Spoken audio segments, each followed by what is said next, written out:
এটা হচ্ছে সেই চুড়িটা। কত সুন্দর চুড়িগুলো, এগুলো মাসিমার চুড়ি। ভালো লাগছে না তোমার? খুব সুন্দর লাগছে দাদা, এই নিন রেখে দিন। দাদা তুমি তুমি গিয়ে ফ্রেশ হয়ে নাও, আমি তোমার জন্য কফি নিয়ে আসছি। ঠিক আছে। ঠিক আছে।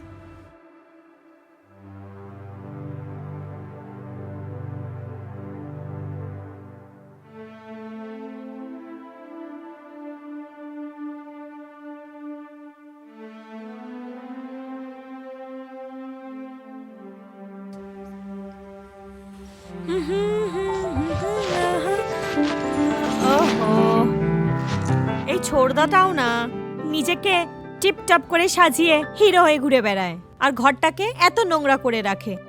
তার উপরে বিছানা জামা কাপড় পুরো ছড়িয়ে রেখেছে। ওহো, কত কাজ রয়েছে, ছাড়ো, করেই নি। ওহো, এই কাজটা কম ছিল যে ওটাও পড়ে গেল।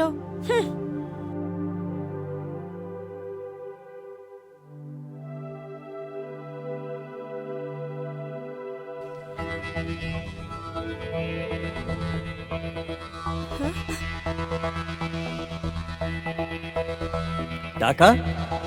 আরে আবার টাকা? আরে ছাড় রে ভাই, চল ঠিক আছে ছাড়, করছি আমি, টাকার কিছু করছি। এখন তুই টাকার জন্য বারবার ফোন করিস না রে ভাই। হ্যাঁ ওকে ওকে বুঝেছি, আমি করছি। আচ্ছা ঠিক আছে, এখন ফোন রাখ, আমি করছি।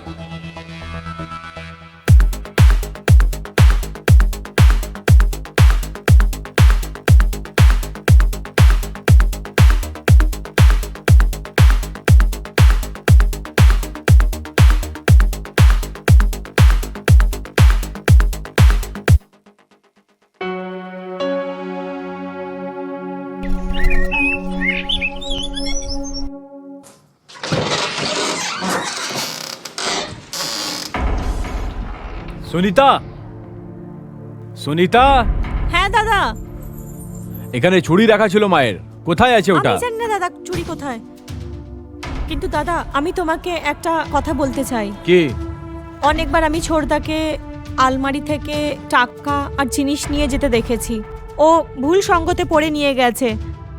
তুমিই বোঝাও, আমি তোমাকে আর সন্ধ্যেতেই বলে ফেলতাম, কিন্তু আপনি খুব খুশি ছিলেন, তাই তাই আমি ভাবলাম তোমাকে কিছু না বলবো। তুমি পাগল হয়ে গেছো নাকি? তোমার মনে হচ্ছে যে আমার ভাই এরকম করবে? না দাদা, আমি সত্যি বলছি, আমি নিজে চোখে দেখেছি ওকে। তোমার মাথা খারাপ হয়ে গেছে সুনিতা।